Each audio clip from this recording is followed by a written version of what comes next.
Good evening, I'm James Sears. Thanks for joining us for Fox 18 News at 9. Higher property taxes could mean more police officers in Morrison, Illinois. But is that price the homeowners are willing to pay? That is tonight's top story.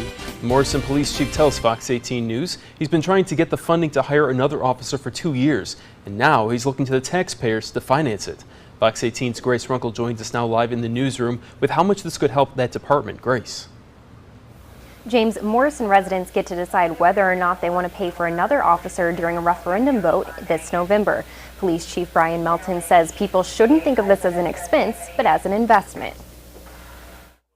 It's Friday afternoon, and the only person you'll find in the Morrison Police Department is Chief Brian Melton. Because we're short-staffed today, I'm it. Melton is one of 6 officers serving the town. We're at a point here in Morrison where the demand has become overwhelming for our police department. A problem he hopes to fix with the police protection tax. It's a property tax increase that would have the homeowner of a $100,000 house paying $50 more each year.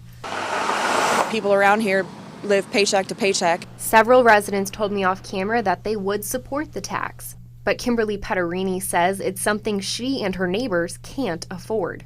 Maybe they do need another police officer, but I don't think this is the way to go to get one. But Melton says a new hire would keep his officers out of dangerous situations like the one he was in last week. I was the only officer on. I just finished up with a criminal sexual assault case, and as soon as I got back in my squad car, I got called to a domestic.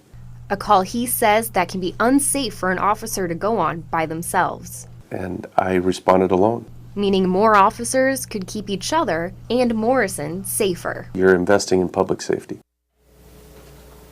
The police chief is hosting a public meeting about the tax on Tuesday. Residents will get to vote on the issue on November 6th. In the newsroom, Grace Runkle, Fox 18 News. Grace, thank you. A suspected shoplifter is on the run tonight after being tased. It's a story still developing at this late hour. Bettendorf police are currently looking for this man, 37-year-old Randy Watson. Police tell Fox 18 News he and a woman were trying to steal $1,400 worth of items, including a knife. It happened at the K&K Hardware around 10 this morning. Officers say during the arrest, Watson was resisting and they were forced to tase him. He was then taken to the hospital for treatment, but managed to escape once he arrived. Meanwhile, 21-year-old Marquise Angel Jr. and 22-year-old Angelo Dominguez of Bettendorf were arrested and charged in connection to a Dollar Tree robbery. It happened around 9 last night at the store on East Locust Street in Davenport. Both men are accused of going into the store with a gun and demanding money before running out with the cash. Police say they stopped a suspicious person in the area, which led to the arrest. No injuries were reported.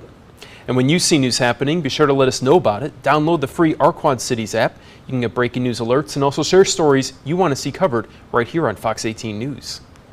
Well, some sad news to report tonight for small-town America. 2 years after a big comeback, it appears the Aledo Opera House has closed for good.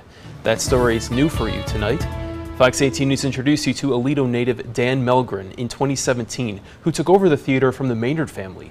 Tonight, Melgren thanked everyone for their support, but says, quote, "Due to changing times and public interest, we can no longer continue operating the Opera House.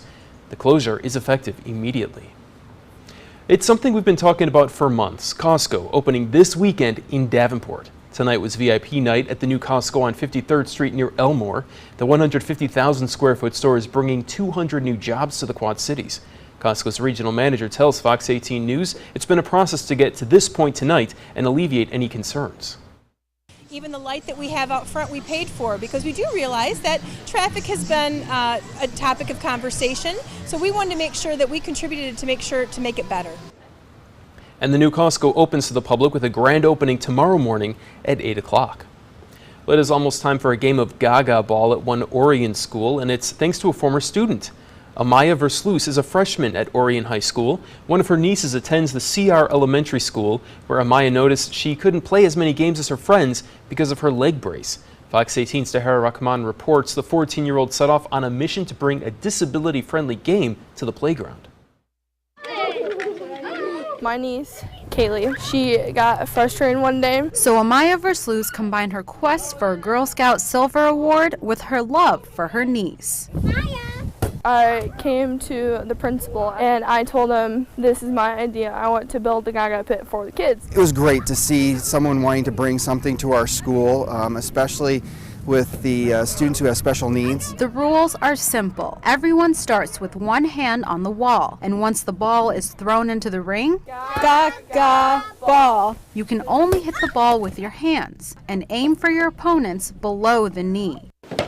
You only get one strike, and the last one standing wins. I think second maybe counts. The key to making this accessible: most Gaga pits would not have the ADH door. They have cutouts on the sides for the kids to jump over to get into the Gaga pit, and she knew that wouldn't be possible to be able to do that with kids with disabilities. It took about a year to make this Gaga pit a reality, Building, researching, doing the fundraising. and quite a bit of money. I was like, oh, the $1,000 seemed a lot. But the game has also brought a life lesson to the 14-year-old. Seeing it and kids being in it, she goes, all that hard work paid off, and I said, yes, all that hard work did pay off. The principal says that most kids here already know what Gaga Ball is, and the excitement has been building all week. This pit officially opens for play on Monday. In Orient, Tahira Rahman, Fox 18 News. Tahira, thank you. And coming up, luxury homes in the Quad Cities. Their home is their sanctuary, and that's very important to them. Our special report on the growing trend. Who's buying these luxury homes and where are they? And later at 9:30, a 28-year mystery still unsolved in Moline.